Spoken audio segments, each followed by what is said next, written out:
I'm Hans and this is my channel. Thank you guys for watching. If you haven't been here before, welcome. If you've been here before, welcome back. Today, we're looking at what's left over in the garage. We are going to probably sell these off and get rid of most of them and get some more bikes coming. So these are the ones I've been kind of focusing on and really trying to do my best to describe what these bikes are like in case you guys want to buy one of these. So far, this one has gotten the most views out of any bike that I've done a review on, and I'm not really sure why, but you guys love pit bikes, and that's the bottom line. Let's go!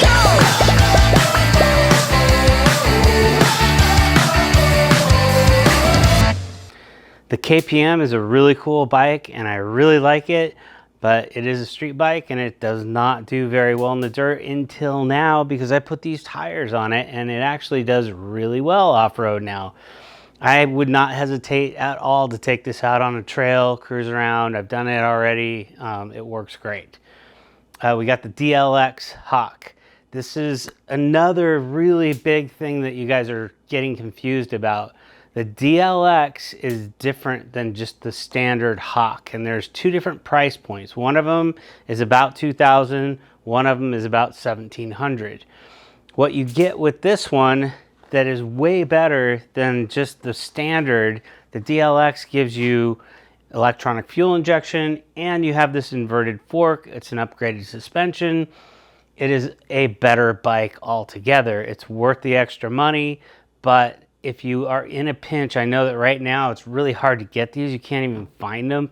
So if you're in a pinch and you want to get one of these, the DLX is not the end all be all. You could get the Hawk and that thing will be just fine for you. I'm sure they're a lot of fun no matter what.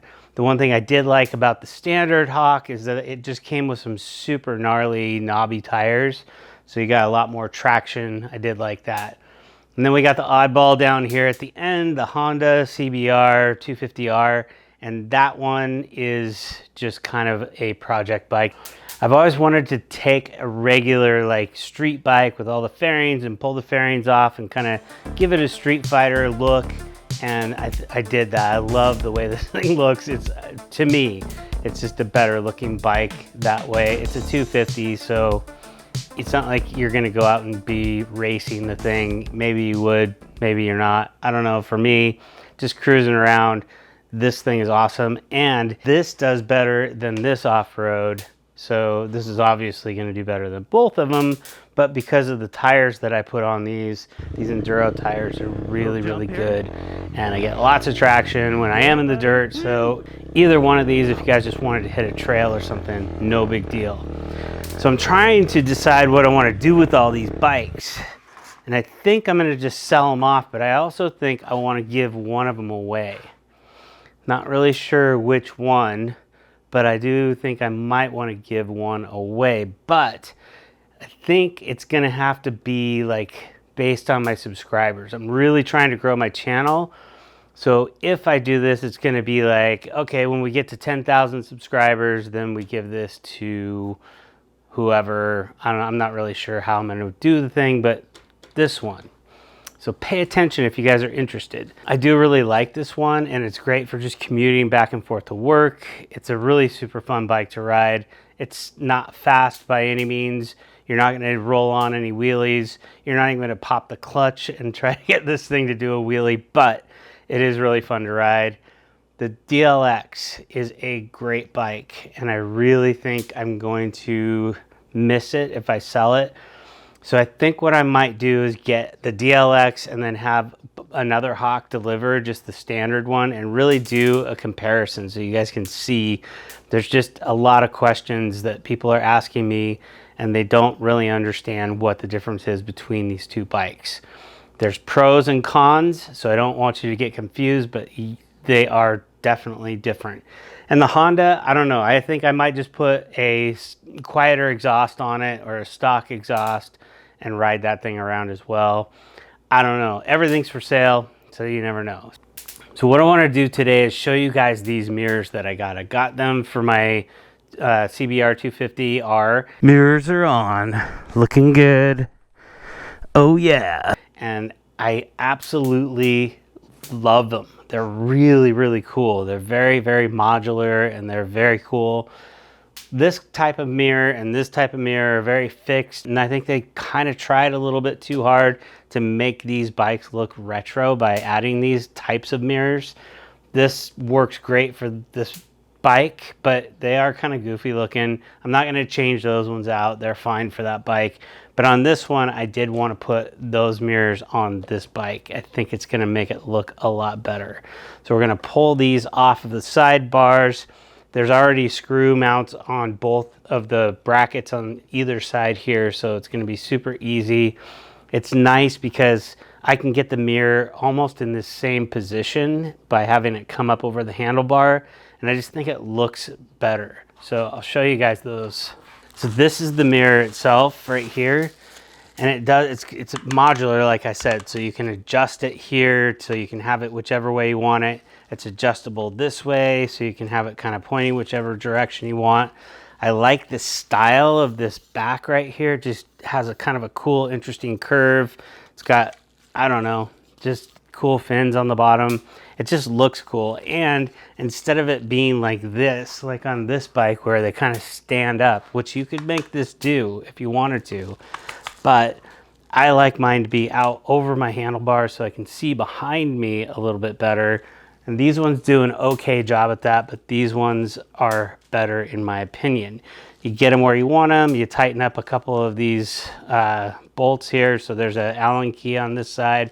There's a little twist right here. So you just turn this guy, tighten that up with a wrench when you get where you want it.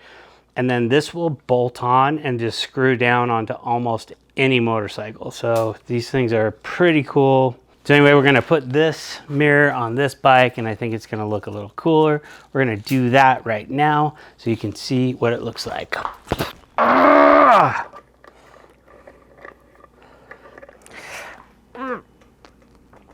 Oh, golly. Not too easy. Let's do something a little bigger.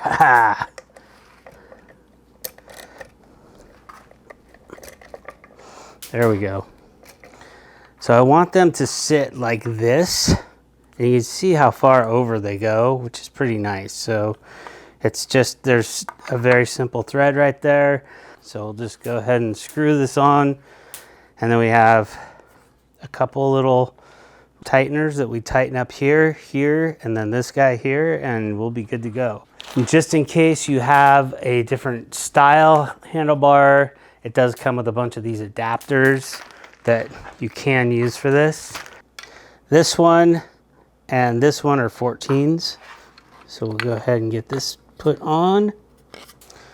All right, so you kind of get the gist of how they are gonna look. They go on two separate ways. I have this one on kind of going with the Allen key on the front, and this one's on going with the Allen key on the back. I just wanted to compare them. I think I'm gonna do both of them this way. So like I said, they're really modular, so you can actually just loosen this, flip this thing one more time, turn this thing to the other side. Okay. Oh, I got them a little off. This one's sitting a little higher. I don't know, which one do I like better? Okay, here we go. Yeah, that is what I'm looking for. Now those other mirrors, they kind of sat in the same spot, but these ones actually feel like they give me a lot more viewability behind me. Yes. If you guys like these mirrors too, I'm gonna leave a link down in the description. You guys can go check these out. Ooh, that's a big bug right there. Ooh.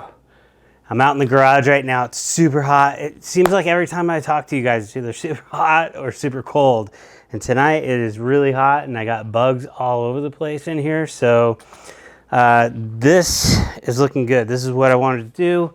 Super stoked. I got these two bikes kind of dialed in the way I want them. So to sum it up, these Chinese bikes are actually really fun to ride. They're not fast. You're not going to be pulling wheelies on them. This is not what this is about. But if you're learning to ride, these are great bikes to learn to ride on. I've gone off-road and done a bunch of stuff with this one just because I haven't ridden a dirt bike off-road since I was 14 years old. So I got a chance to grab this thing, hit some trails. It was really fun. I put tires on this one so I could go off-road on this just because I think this bike is really fun to ride. I did the same thing with the Honda. So modify your bike, have fun with it, make it your own. You know, this bike is not going to look like any other bike. These things, you know, are a dime a dozen on Amazon. So do something to it if you want to make it your own. I really appreciate you guys watching. I hope you like this kind of content. If you do, hit the bell button. You'll get notified on the next video that I make, and then hit the subscribe button, and that helps me out. I really want to do this full time, you guys. So I'll buy more bikes, I'll do more reviews. I just need to get my subscriber count up. And once I do, then this can be a full-time thing for me. So I really appreciate it. Thank you guys for watching, and you will see me in the next video. Let's go!